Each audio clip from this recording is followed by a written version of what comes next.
Channel को सब्सक्राइप कर दें, लाइक कर दें और ज़्यादा से ज़्यादा शेयर कर दें। ठीक है, तो आज हमने अपना करना है कोरल ड्रा। हमने ये देख लिया था कि कोरल ड्रा को हम कैसे इंस्टॉल कर सकते हैं और इसको कैसे हमने क्रैक करना। तो आज मैंने ना उसके बाद ओपन नहीं किया दोबारा मैंने कोरल ड्रा। तो मैंने दोबारा जब अभी ओपन किया है कोरल ड्रा तो फिर दोबारा उस तरह हो गया था, यानी क्रैक नहीं हो रहा था। इसका मतलब ये है कि हमने जो डिफेंडर हमने नहीं ना लगाया था, जो सिक्योरिटी डिफेंडर है, हमने नहीं बंद किया था। मैंने फिर उसको दोबारा बंद किया और दोबारा क्रैक किया और अब क्रैक हो गया और अब इस तरह कभी भी आपको तंग नहीं करेगा। इसीलिए आप दोबारा क्रैक कर लें, या अगर आपको नहीं तंग कर रहा तो रहने दें। जैसे तंग करेगा आप दोबारा वैसे ही ओपन नहीं होगा, आपसे ईमेल मांगेगा तो आपने इसको क्रैक कर लेना है डिफेंडर ऑफ करके। जी, तो हम बात करते हैं कोरल ड्रा की। तो हमारे जैसे ही हम ओपन करते हैं तो ऐसा इंटरफेस ओपन हो जाता है हमारे पास। ठीक है, तो सबसे पहले मैं आपको बता देता हूँ कि ये जो ऊपर है ये इसको प्रॉपर्टी बार कहते हैं। जिस तरह इन पेज की प्रॉपर्टी बार थी, ये जो ऊपर है फाइल, टूल, विंडोज़, हेल्प, ये मेन्यू बार है, इसको मेन्यू बार कहते हैं। और ये टूल बार है, इसको टूल बार कहते हैं। और इसको कैनवस कहते हैं, यानी कि सारा उसी तरह का है जिस तरह हम इन पेज में करते हैं। लेकिन इसमें फ़र्क ये है कि इधर डॉक्यूमेंट बनाने के लिए हमें फाइल में जाना पड़ता था, न्यू करना पड़ता था, लेकिन इधर डायरेक्टली ही न्यू पे हम क्लिक कर देते हैं। ठीक है, न्यू पर हम क्लिक करते हैं। तो ये न्यू जो है ओपन हो चुकी है। इसका अब मैं आपको समझा देता हूँ इसमें क्या क्या आता है। सबसे पहले तो नेम, कि आपने जो पेज ओपन होता है ना, एक न्यू पेज ओपन हो जाता है, ठीक है, उस पेज का नाम क्या रखना है। ठीक है, तो नाम हम रख सकते हैं यूट्यूब। ठीक है, तो आगे जो इसको आपने नहीं छेड़ना, जैसा है वैसे ही रहना थे। नंबर ऑफ़ पेजेस, इसको भी आपने नहीं छेड़ना क्योंकि इसकी ज़रूरत ही नहीं पड़ती। लेकिन अगर आप करना चाहते हैं, बनाना चाहते हैं, ज़रूरत अगर आपको पड़ जाती आ जाती है आपको ज़रूरत, ठीक है, तो आपने इसको बना लें अपनी जितने आप पेज यूज़ करना चाहते हैं। लेकिन मैं कभी भी इसको नहीं छेड़ता। ठीक है, इसको ऐसे रहने दें, इसको भी ऐसे रहने दें, कुछ भी नहीं करना। अब ये बात आती है CMYK और RGB, इनका मतलब क्या है। CMYK, CMY ये कलर्स होते हैं। ठीक है, RGB भी कलर है और CMYK भी कलर। आप फ्लैक्स देखते होंगे, फ्लैक्स में जो कलर यूज़ होते हैं वो होते हैं CMYK, ये कलर यूज़ होते हैं। ठीक है, CMYK कलर यूज़ होते हैं। तो अब इनका मतलब क्या है। C का मतलब होता है सियाम, M का मतलब होता है मजिंटा, Y का मतलब होता है येलो और K का मतलब होता है ब्लैक। जब हम फ्लैक्स बनाते हैं तो फ्लैक्स में ये कलर इस्तेमाल होते हैं, फ्लैक्स में ये कलर इस्तेमाल होते हैं। रेड, G का मतलब है ग्रीन, B का मतलब है ब्लू, RGB का मतलब है। ठीक है, RGB होता है सिर्फ यूट्यूब के लिए, यानी डिजिटल भी हमें कोई भी काम करना है तो हमने RGB, उसके पिक्सल नहीं फटेंगे। ठीक है, उसकी रेजोल्यूशन ज़्यादा से ज़्यादा 300 होती है, 300। लेकिन अगर आपने फ्लैक्स बनानी है, ठीक है, आपने प्रिंट निकलवाना है उसका, तो आप CMYK करेंगे, आपके पिक्सल नहीं फटेंगे। यानी कि वो डब्बे शेप का आ जाता है ना पिक्सल, वो नहीं फटते हैं। फिर हम इसको सिलेक्ट कर लेते हैं। ठीक है, ये CMYK को फिर हमने साइज़ बताना है।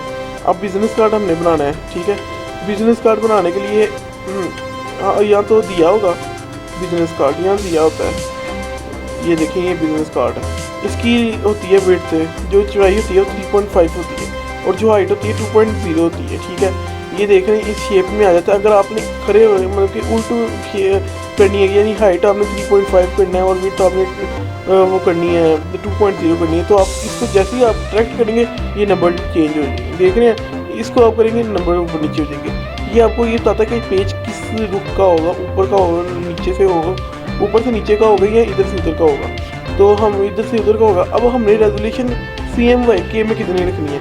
हमने CMYK में अपनी रेजोल्यूशन 1200 रखनी है ताकि हमारे पिक्सल ज़रा भी ना फटे। ठीक है, अब इसमें सब कुछ सेट हो गया। एक और बात, ये है इंचज़ अगर आपने करना है ना डिजिटली RGB में करेंगे। ठीक है, अगर आप RGB में करते हैं तो हमने इसको पिक्सल्स में रख लेना।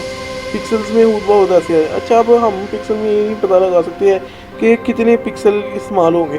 तो आपको चाहिए सबसे पहले इंचज़ में आए, इंचज़ में आके जो आपने रकम रखनी है रख के उसको हम जैसे पिक्सल दबाएंगे वो बहुत पिक्सल में कन्वर्ट हो जाएगा। लेकिन अभी हमने इंचज़ में चाहिए, CMYK में चाहिए, ठीक है। ये अब हमारा होता है इन पेज, यानी कोई भी, सॉरी इन पेज कह रहा हूँ, कोई भी पेज ओपन करने का तरीका।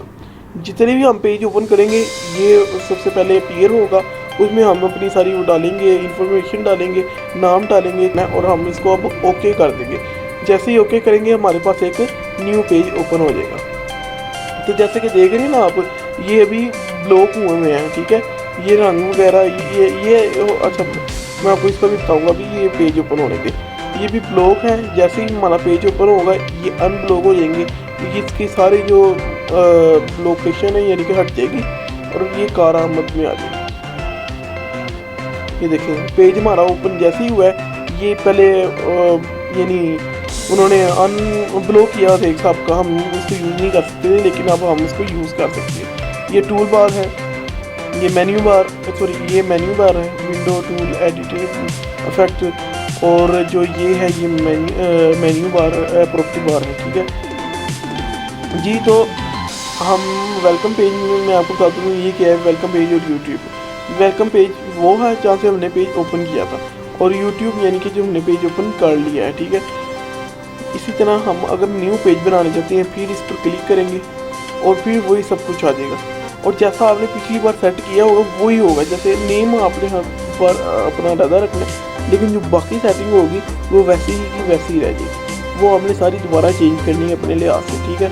हमें न्यू पेज नहीं चाहिए, हम इस पे जाएगा जी। तो अब ये तो आपके लिए पुराना ही है, नया तो इसमें कुछ नहीं है, ठीक है। अभी मैं अपनी मतलब नाम के लिहाज से ये मेन्यू बार है, ये प्रॉपर्टी बार है, ये वो है, ये टूल बार है, इसको हम रूलर कहते हैं, जो कभी भी यूज़ नहीं होता, छोड़े इसको। और इसको हम रूलर को खत्म भी कर सकते हैं, यानी कि ये देखें ये लिखा हुआ है इधर, ये रूल खत्म हो गया, ये ठीक है। ये हम अपने कस्टम है हम कर सकते हैं। अब हमारे लिए नई चीज़ ये, अच्छा ये भी हमें पता है इसमें क्या होता है, ये नंबर ऑफ़ पेजेस है, ये सब कुछ ये इन पेज में है, ठीक है। इन पेज में नहीं है तो एक ये नहीं है, और एक ये ब्लैक कलर, ठीक है ना, देख रहे हैं आप, ब्लैक कलर ये नहीं था और ये नहीं था, और ये स्लाइड शो नहीं था, बाकी सारा कुछ वैसे ही था ऊपर का। और अब ये आपके लिए एक नई चीज़ है, नई चीज़ जो है वो आपके लिए ज़्यादातर यही है, ठीक है। हम कहते हैं कलर बार। कलर बार में कि हम इसको इसके अंदर जो कलर होते हैं वो यूज़ करते हैं, ठीक है। अब वो यूज़ कैसे करते हैं, सबसे पहले हम टूल बार में जाते हैं। टूल बार में आपको बता दूं, पहला टूल मैं आपको बाद में दिखाऊंगा। कोई भी हम कोई शेप लेते हैं, ठीक है, कोई भी शेप हमने ली है, उस शेप को हमने बना लिया, जैसे ही हमने बनाया तो अब हम उस पर रंग भरेंगे। रंग भरने के लिए हमने पिक टूल इस्तेमाल करना है, ये मैं आपको अगली वीडियो में सारा बताऊँगा। पिक टूल येलो लगा लो, रंग कोई भी लगा लो, ठीक है। इस तरह होना है। अब जो इंशाल्लाह नेक्स्ट वीडियो होगी उसमें मैं आपको टूल के बारे में बताऊंगा, आपको प्रॉपर्टी बार के बारे में बताऊंगा कि इसमें प्रॉपर्टी बार में क्या फ़र्क है, इसमें जो है मेन्यू बार में क्या फ़र्क है, इसमें टूल में क्या क्या फ़र्क आ रहे हैं, और ये इन पेज से कैसे बेस्ट है, और इन पेज के लिए हमें किस चीज़ की, यानी कि इन पेज जो हमने सीखा है वो ख़ुसूसन किस लिए इस्तेमाल किया जाता है, ज़्यादातर किस लिए इस्तेमाल किया जाता है। तो चैनल को सब्सक्राइब कर दें, लाइक कर दें और ज़्यादा से ज़्यादा शेयर कर दें। अगली वीडियो के लिए अल्लाह हाफिज़।